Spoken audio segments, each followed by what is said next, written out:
In this story, you will learn simple English through the life of a strong older woman. If life feels hard and English feels impossible, this story is for you. The words are slow, real, and easy to understand for any learner. Take a deep breath and let's begin this journey together. I grew up in a small village. We had no hot water, no books, and very little food. My father worked in the fields. My mother washed clothes for other people every single day. We had no car, no phone, and no internet. Our house had 2 rooms for 6 people. I slept on the floor with my sisters. In winter, we used old blankets to stay warm. When I was 12, I heard a man speaking English on a small radio at school. I did not understand the words, but something in my heart said, I want to speak like that. My teacher said, English is for rich people. You need to focus on working and surviving. I wanted to study, but there were no English books, no classes, and no money to travel. At 14, I left school and worked in a bakery, cleaning tables and carrying heavy boxes. I cleaned my hands with cold water and started work every morning at 5 o'clock. One day, a tourist came to the bakery and said, "Hello." I just smiled.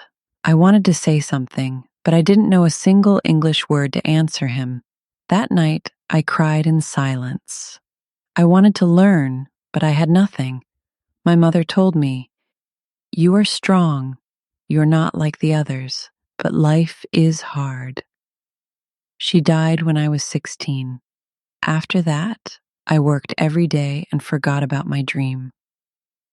For many years, I worked in markets, farms, restaurants, anything to bring food to my brothers. I was tired every day. I felt alone, but I never stopped thinking about English. When I close my eyes at night, I imagine myself speaking with someone in another country. It was a small dream, but I kept it in my heart even when life was heavy. At 20, I had no diploma, no money, no idea how to start learning a new language, but I still told myself, one day I will speak, even if I speak slowly. Other people laughed at me. One woman said, "You're poor. English is not for you." I said nothing, but her words stayed in my mind for a long time. Sometimes I believed her. Sometimes I almost gave up. But something inside me always whispered, "Keep going, just wait, don't stop." That voice helped me survive. That voice helped me believe. Even when nothing around me gave me hope, I still dreamed of speaking English. At 25, I worked all day in a factory and cleaned offices at night to pay the rent. My feet hurt, my back hurt, but I had no time to rest or complain. Every week, I gave money to my younger brother so he could stay in school. My father got sick, and I paid for his medicine with money from my second job. I cooked at home, washed clothes, and tried to be strong for everyone around me. I heard people say, "She is a hard worker," but I did not feel strong inside. I felt tired. I felt old. I felt like my dream of English was too far away. Sometimes I looked at my hands and asked myself, is this the life I will always have? One day I saw a sign that said, "Free English classes on Saturdays at 9 a.m. I wanted to go, but I worked every Saturday morning cleaning a restaurant. I asked my boss, "Can I come 1 hour later on Saturdays?" He said, "No, if you don't come on time, I will find someone else." So I didn't go. I missed the classes. Again. Every time I passed the school, I felt something break a little more inside me. One Sunday, I sat alone in the kitchen and cried quietly so no one would hear me. I whispered, "Maybe I will never speak English. Maybe my dream is not real." That same night, I had a strange dream. I was in a classroom with children. In the dream, I stood at the board and said, "Repeat after me. Hello, how are you?" When I woke up, my heart felt heavy, but I remembered every word from the dream. I took an old notebook from school and wrote, "Hello, how are you? I am fine." I didn't know much, but I wrote it again and again until it stayed in my mind. At work, I started to listen when tourists spoke. I paid attention to every simple word. I wrote down new words in my notebook: coffee, toilet, thank you, how much. I started to copy English signs in the street and look for their meaning at night. My brother had an old dictionary and I used it like gold. Some people said, "Why are you learning that? You will never use it." But I didn't answer. I just kept learning, very slowly, very quietly. After work, I read simple English words out loud in my room, even when I was tired. I made mistakes, I said things wrong. But no one was listening, so I kept going. One day, a woman at work said, "You speak better than before. Are you taking classes?" I smiled and said, "No, I study alone, just a little every night." That small moment gave me hope. It was not a class, it was not a teacher, but it was something. It was a sign that maybe, just maybe, I could keep going. At 40, my children were growing, but my life still felt like a list of problems. I worked 6 days a week, and on Sundays, I cleaned the house and cooked all day. My husband said, "You don't need English. You don't go anywhere. You have everything you need." But I didn't feel complete. I wanted more than work, sleep, and silence. Sometimes I sat at the table with a pencil and an old notebook and just stared. I forgot many words I had learned before. My mind felt slow, like it was full of noise. I said to myself, I am too old. Maybe it's too late to start again. But something inside me still asked, why not try one more time? I went to the library and asked the woman, "Do you have English books for beginners?" She smiled and gave me a small book with simple pictures and easy phrases. I opened the first page. It said, "Hello, my name is Anna. I'm from Spain." I smiled because I could read it. I understood it. I went home and practiced every sentence out loud while I washed dishes. At work, I repeated words in my mind while I cleaned tables and folded clothes.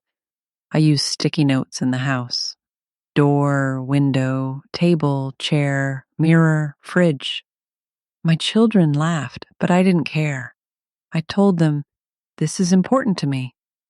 One night, my daughter said, "Mom, I can help you. I learn English at school, too." We studied together for 20 minutes after dinner, just reading sentences slowly. She said, "You read better than some kids in my class." And we both laughed. That night, I cried a little in bed, but not from sadness, just from the feeling of trying. I felt alive again, not young, not fast, not perfect, but alive. My boss saw me writing English words on my lunch break and asked, "Are you taking a course?" I said, "No, I just study when I have time." He said, "Good. Maybe one day you can get a better job." His words surprised me. No one ever said that to me before. At the supermarket, I started reading labels in English. I understood more each week. I used free websites on my phone, watching short videos and repeating words in the kitchen. The lessons were simple, but they made me feel stronger each time. I said to myself, "It's slow, but I'm not stopping this time." Some people still said, "At your age, why?" I always answered the same, "Because I want to."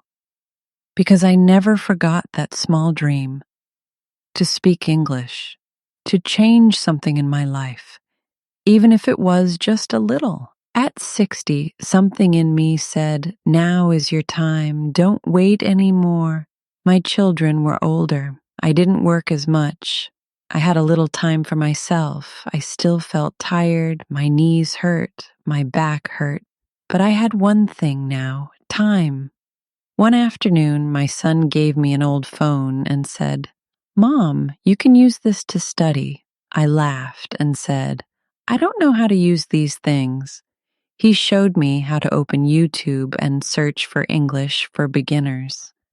I clicked on a video and heard a voice say, "Hello, my name is Sarah." Tears came to my eyes. I could understand every word.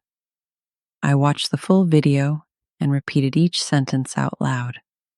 For the first time, I studied English, and it didn't feel impossible. Every day I watched one new video, just 10 minutes. Then I practiced alone in the kitchen. I spoke to the mirror.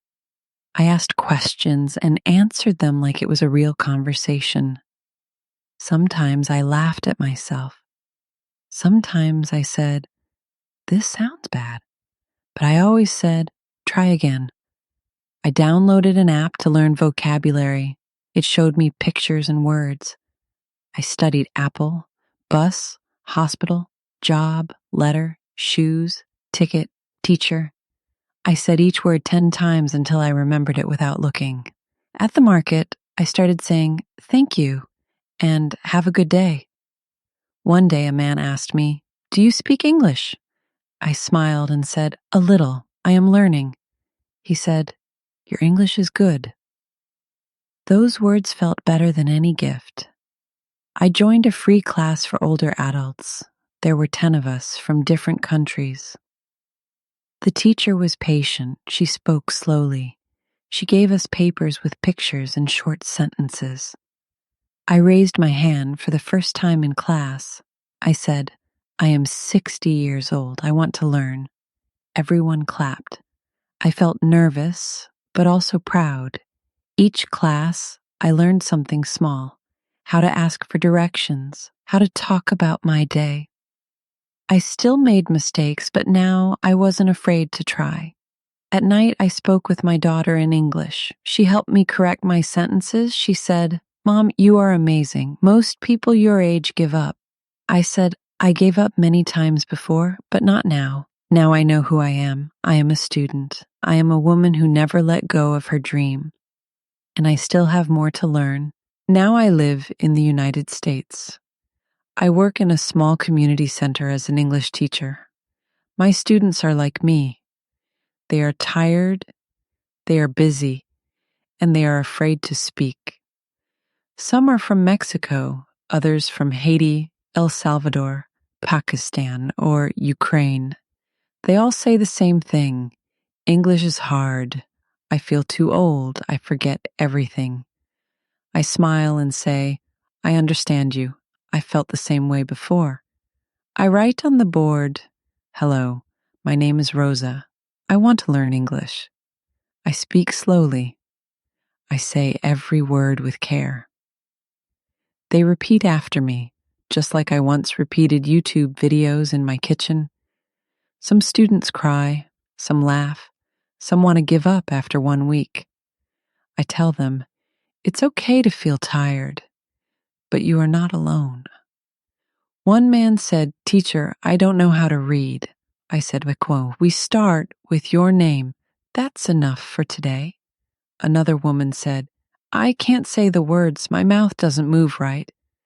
I said, "Say it slowly, then say it again. I'm here. I will wait." I don't teach with big words. I teach with love, with patience, with real life, because I know what it feels like to feel lost in a new language. I don't have a university degree. I don't have perfect grammar, but I have something more important: experience and heart. My students don't need perfect teachers. They need someone who believes in them. I tell them, "You can speak English. Even if it's slow, even if it's not perfect, we laugh together. We read short stories, we practice greetings, directions, and job interviews. Sometimes my students teach me words in their languages. We all learn together. I go home after class and feel tired, but it is a beautiful kind of tired. It is the tired feeling that says, you are doing something important. Some days I sit alone and remember my old life. I see the girl who worked at the bakery, the woman who cried over grammar books, and I whisper to her, "Thank you for not giving up." Because she gave me this life, a life where I speak, a life where I teach, a life where I help others believe in themselves. It's never too late. Not at 40, not at 60, not even at 70. If you want to learn, you can.